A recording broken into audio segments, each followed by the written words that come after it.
Let's pick up the next one.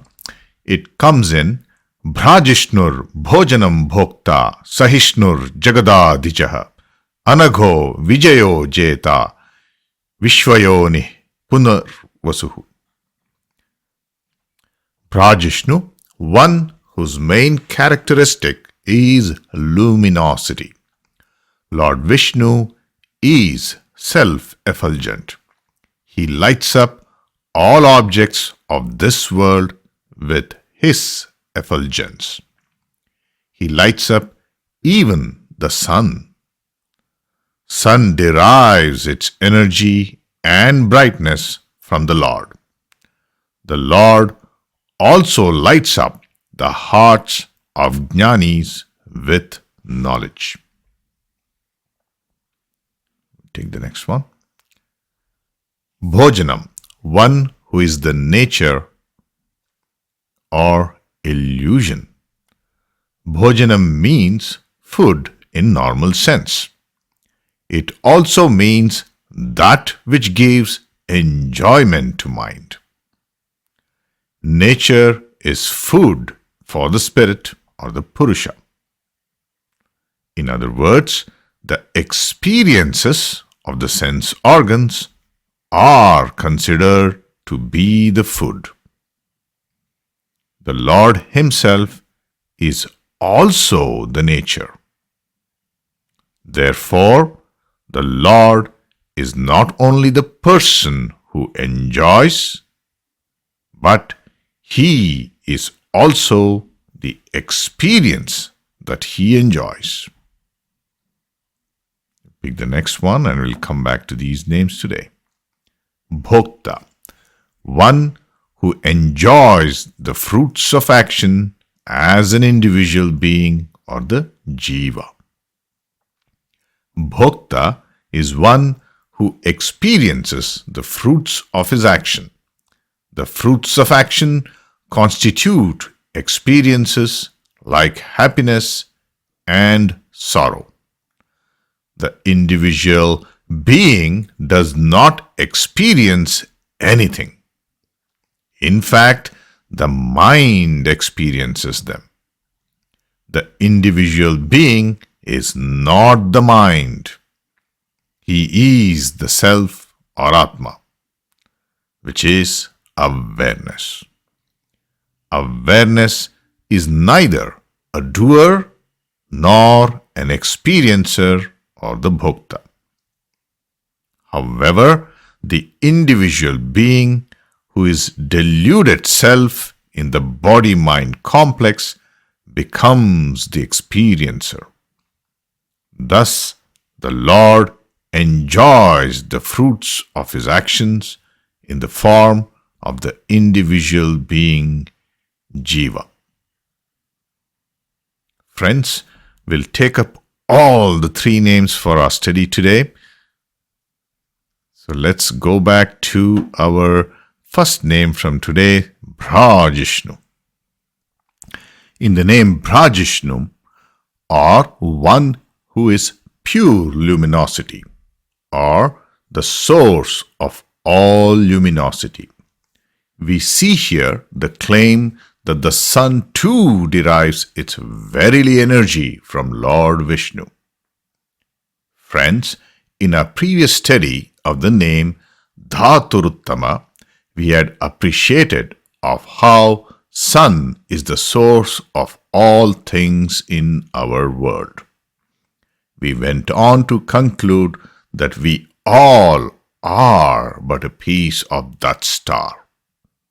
The sun was the source of all things, was the learning from that study. Now, what is the source of the energy of the sun? The answer to that is Purusha, or the consciousness is what we hear in the name Bhrajishnuh. A validation of this we will see in two places.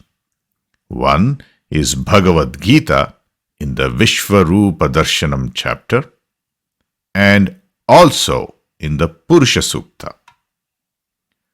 Friends, in a typical practice, the chanting of the Vishnu Sahasranama is followed with the chanting of the Purusha Sukta. Here, the Purusha is enumerated and assimilated in the unmanifested state. So let us study the Bhagavad Gita shloka and then the Purusha Sukta hymn. So let us appreciate the name Bhrajishnuh with chapter 10 and shloka 42. But to bring our learning a little closer to our heart, let's attempt to sing along this song of God, the Bhagavad Gita. As always, I shall say the words and pause where possible. You can join in to recite this Bhagavad Gita shloka, chapter 10, shloka number 42, and make it yours. Athava bahunaitena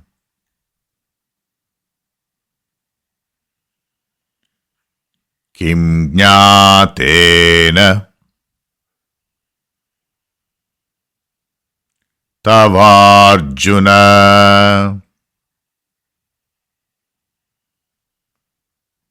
vishtabhyaham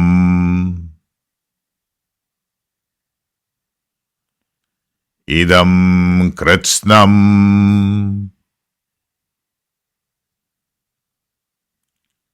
ekanshena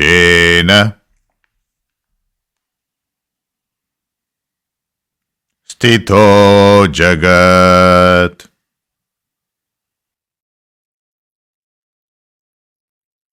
Athava bahunaitena kim jnatena tavarjuna vishtabhyaham idam kritsnam ekanshena stito jagat. Of what avails you to know all this diversity, O Arjuna? I exist supporting this entire universe by a portion of myself. There, in the Purusha Sukta, we see a line that goes like so. Padosya vishva bhutani tripadasyam amritam devi. A quarter of the reality is manifested as the universe. The rest is all beyond manifestation and is immortal. How very marvelous!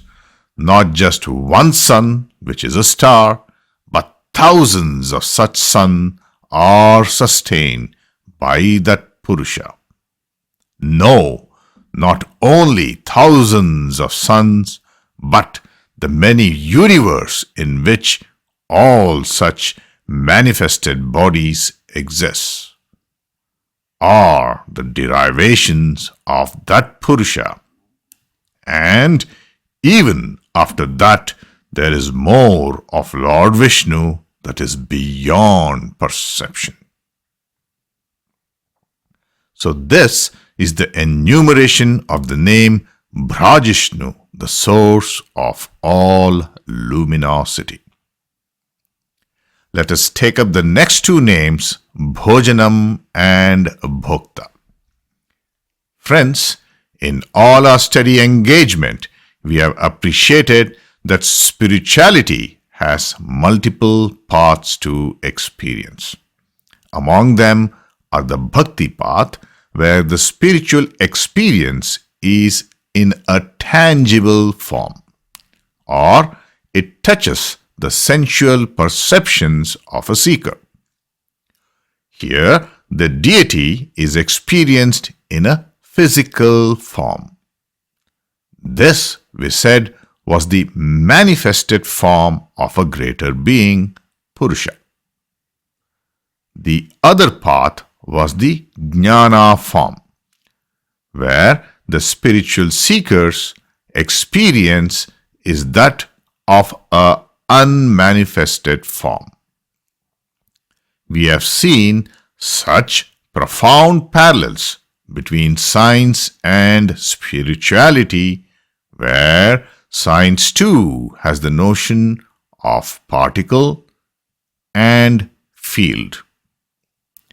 The newer advances in the path of science has forked out studies of the quantum science, in which comes the model of the observer and the observed, the experiencer and the experienced.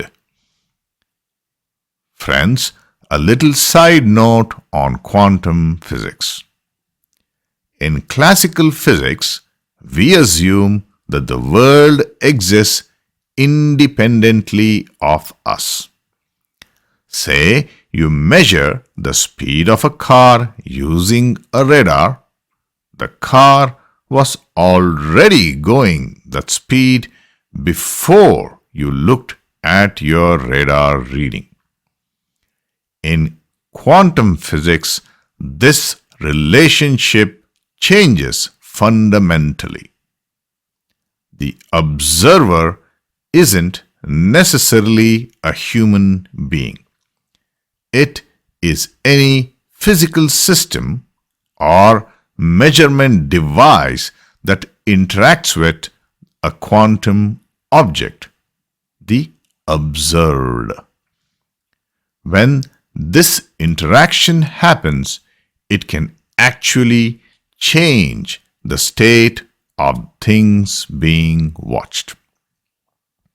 You'll see that in this illustration, where when unobserved, there is no system of observation, the pattern that is formed of that quantum is in a certain state.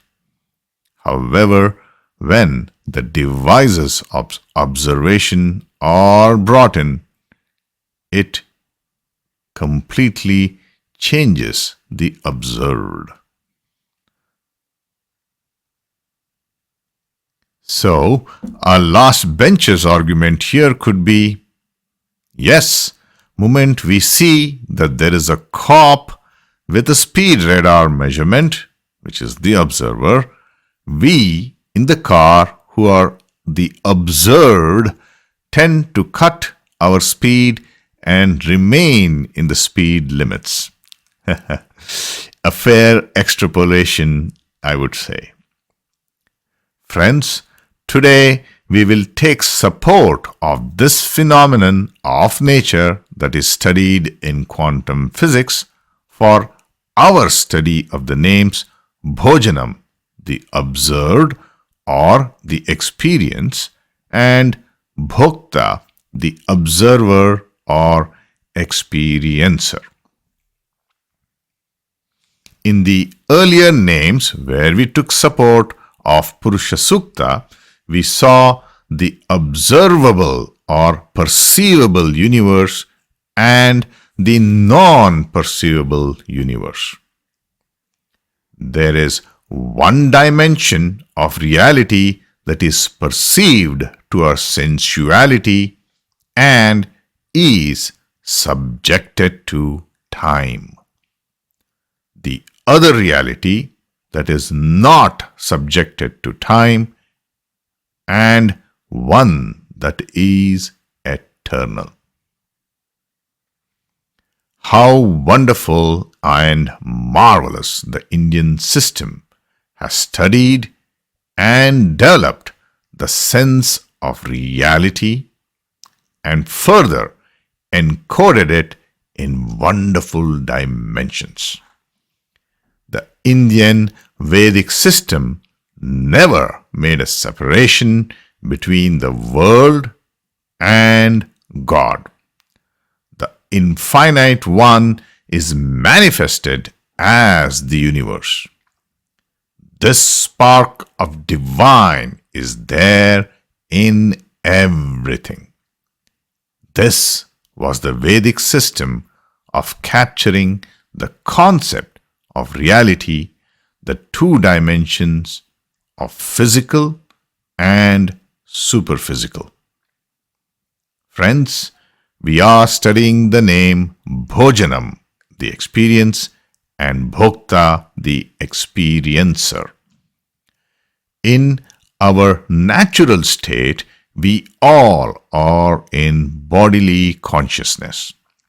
We mostly respond to the stimulus from the physical world. Now, in that field of consciousness or awareness, when that physical or body consciousness goes away, what remains is the pure truth. When body consciousness goes away, what remains is the pure truth. So science too today has started moving away from the study of the physical or the observed to that of the study of the observer. In this scientific dimension of seeking the truth of nature, there is a text commentary that paints the picture of the observer and the observed, the Bhojanam and Bhokta, in a very palpable and lucid articulation. The verses here brings the study of the names Bhojanam and Bhokta very, very close to us. So let us study this text, the Drk-Drsya-Viveka. The Drk-Drsya-Viveka. Discrimination between the observer and the observed.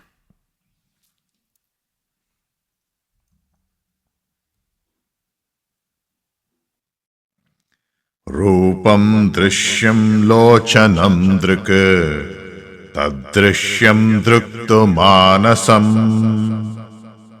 drishyadhivrittaya sakshi drigevanatu drishyati. Repeat this. Rupam drishyam lochanam drik tadrishyam drukto manasam drishyadhivrittaya sakshi drg-evanatu drishyate. Form is the seen, I is the seer. I is the seen, mind is the seer. Ideas in the mind are the seen. The Sakshi or witness is ever the seer and never the seen. I'll repeat this again. Form is the seen, I is the seer. I is the seen, mind is the seer. Ideas in the mind are the seen. The Sakshi or witness is ever the seer and never the seen. Friends, what we learn here is a clear distillation of that very truth of nature, the very principle that the ultimate witness or self is never seen by anything else. It is the final subject of all awareness. It is the final subject of all awareness. How very marvelous an illustration. Friends, this is a very deep hidden message in this verse of Drk-Drsya-Viveka. Friends, there is a very deep hidden message in this verse of Drk-Drsya-Viveka, a highly weighted scientific message it is carrying to humanity. What it is whispering to us is this. It is telling us that in the heart of nature there is unity. On the surface, all differences are there. This knowledge can come to humanity only when the body consciousness goes away. When humanity is able to claim the elation that we are only the physical body is removed and we realize the Supreme Atman, the observer. When the body consciousness that makes us separate from each other goes away, we are able to achieve a universal vision. So through these outposts of quantum science, Drk-Drsya-Viveka, Bhagavad Gita, and Purusha Sukta, we come to appreciate today the name Bhojanam and Bhokta. The experience and the experiencer are one and the same, or what we have encountered in the father-son conversation in our earlier study, where Shvetaketu, the son, is cajoled by his father, Tattvamasi Shvetaketu. Tattvamasi Shvetaketu. Realize that you are such a marvelous energy in real. Do not be belittled by worldly events. Friends, in summary, we took all the three names, Bhrajishnuh, Bhojanam, and Bhokta for our study today. We took appreciation of these names as the observer or experiencer and the observed or the experience. To appreciate the essence and the message of the names, we took support from Bhagavad Gita as well as Purusha Sukta, where it said, Padosya Vishva Bhutani Tribadyasamrutam Divi. A quarter of the reality is manifested as the universe.